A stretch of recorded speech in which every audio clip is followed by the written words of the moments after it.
Yemen की missile रोके नहीं रुकी, थाड चलाना पड़ गया।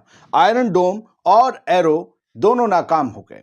आखिरकार इजराइल को वो जरूरत आ ही पड़ी कि उसे अमेरिका से कहना पड़ा कि यमन के हूथी लड़ाकों की बैलिस्टिक मिसाइलों से हमें बचाने के लिए आप आयरन डोम के बाप यानी थाड का इस्तेमाल कीजिए। इजरायली अखबार कल रात से 27 दिसंबर की रात से इसी खबर से पटे पड़े हैं कि अमेरिका ने जिस थाड एयर डिफेंस सिस्टम को ईरान से इजराइल को बचाने के लिए अक्टूबर में इजराइल भेजा था, तैनात किया था, उसको चलाने की जरूरत आ गई। वो भी ईरान नहीं बल्कि हूथीज की मिसाइल को रोकने के लिए। सोचिए, यमनी आर्म्ड फोर्सेस, यमन का अंसरुल्लाह मूवमेंट, कितना एडवांस टेक्नोलॉजी होगी उनके पास। और ये जो एडवर्टाइजमेंट करते रहते हैं टेक्नोलॉजी का इजराइल वाले, उनके एयर डिफेंस सिस्टम नहीं रोक पाए, अमेरिका को आना पड़ा। खबर की तफसील आप समझ लीजिए, क्योंकि इसके बाद कुछ हैरान करने वाली तस्वीरें मैं आपको दिखाऊंगा। और मैं फिर कहता हूं, उसे देखिएगा, कभी नहीं कहता आखिर तक देखिए, जहां तक दिलो देखिए, लेकिन बड़ी अहम तस्वीरें।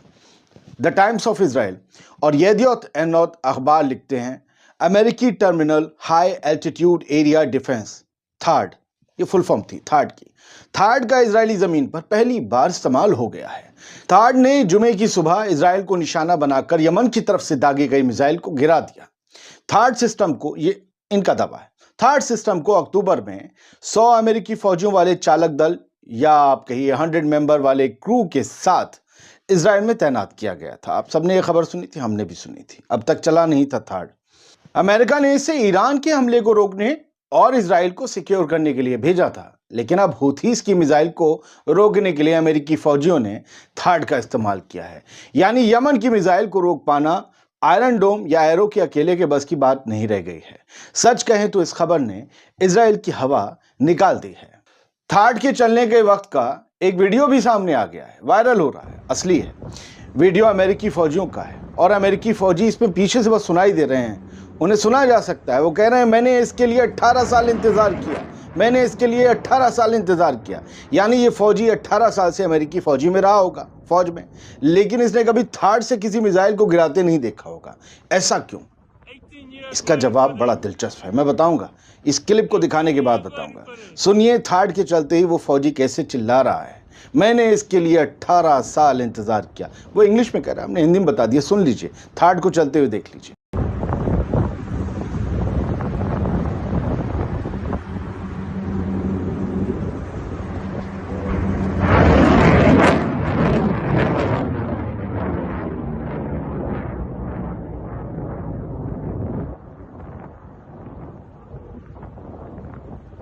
$18 years waiting for this. 18 years waiting for this.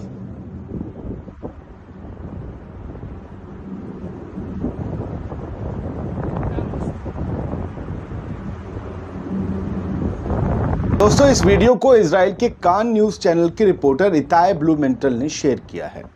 इससे इसके फेक होने का शुबहा खत्म हो जाता है। लेकिन वो अमेरिकी फौजी ये क्यों चिल्ला रहा था कि मैंने इसके लिए 18 साल इंतजार किया? बताता हूं।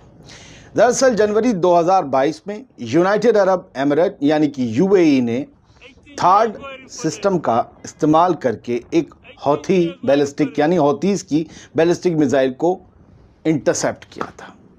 ये पहली बार था जब किसी मुल्क ने जंग में मिसाइल को रोकने के लिए थाड का इस्तेमाल किया था।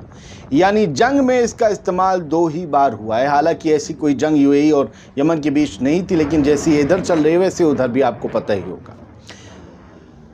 2 ही बार इसका इस्तेमाल हुआ है अभी तक, इसलिए वो 18 साल चिल्ला रहा था। दोनों बार थाड को यमन के हूथीज की मिसाइल से ही जूझना पड़ा है।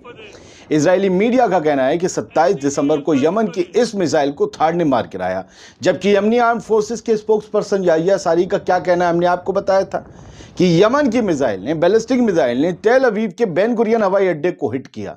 जहाज रुक गए, उड़े नहीं, जो आ रहे थे उन्होंने रास्ता बदल दिया। अगर याहिया सारी सही हैं तो ये अब इजराइल के साथ साथ अमेरिकी आर्मी के लिए भी शर्म का मुकाम है। जाएं और कैमरामैन को ले जाकर बेन गुरियन एयरपोर्ट का चप्पा चप्पा दिखा दें कि याहिया सारी झूठ बोल रहा है। थाड की एक खासियत जान लीजिए दोस्तों, फिर आपको यकीनन चुनी गई बेहद अहम तस्वीर दिखाऊंगा। जो कहा है वो करूंगा। थाड बिना किसी वॉरहेड के, कोई इसमें बारूद गोला नहीं लगता, बिना किसी वॉरहेड के हिट टू किल की टेक्निक पर काम करता है।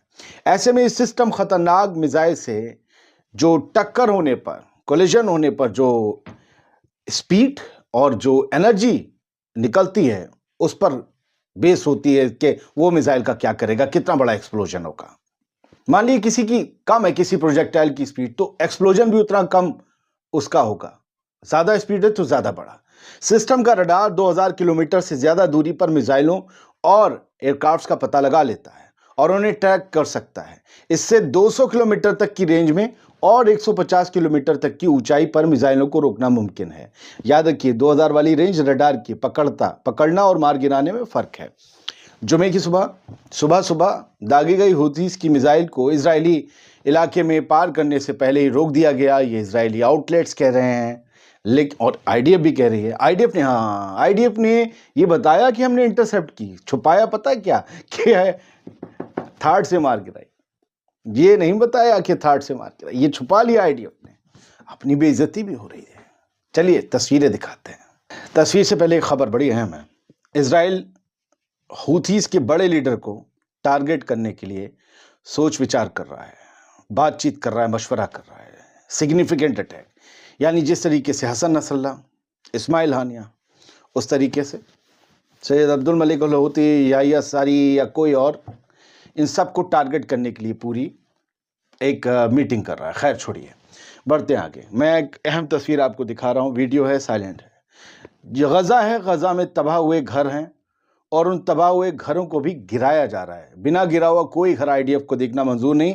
और इन घरों को गिराने का ये वीडियो देखते रहिए। इन घरों को गिराने का ये वीडियो सोशल मीडिया पर शेयर करके और एम्बियंस भी दे रहे हैं, हंस रहे हैं, खेल रहे हैं। इसमें खास क्या है? ये तोप से नहीं उड़ाया गया, मिसाइल से नहीं उड़ाया गया। पहले तो तबाही हो चुका था। जो टैंक पे आगे मशीन गन लगी होती उससे मारा जा रहा है। कॉलम एक तरफ का कमजोर था और उड़ाया जा रहा है ताकि पूरा घर नीचे आकर गिर पड़े। ये बेघर फलस्तीनियों के घर हैं। फिलिस्तीन आइन ने क्या लिखा है, इस वीडियो को शेयर कर। एक हृदय विदारक नजारा जो इंसानों के जज्बात को झकझोर के रख सकता है। भूख एक त्रासदी की तरह आगे बढ़ रही है, उसका एक भयावह चेहरा हमें देखने को मिल रहा है।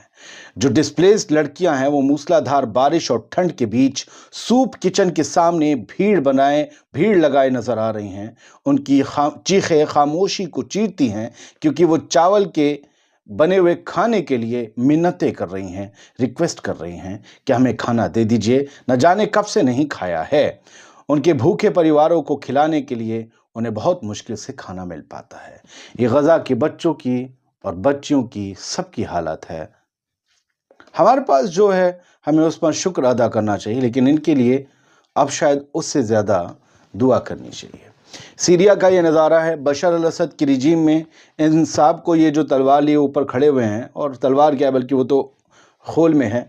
बताया गया है कि इनसे जब ये 27 साल के थे और ये पायलट थे, सीरियन पायलट थे, रगीद अहमद अल तातारी, इनसे कहा गया था कि हामा शहर पर बम गिराओ 1980 में। इन्होंने कि इतने आम लोग मारे जाएंगे, मेरे लोग मारे जाएंगे, इन्होंने बम नहीं गिराए।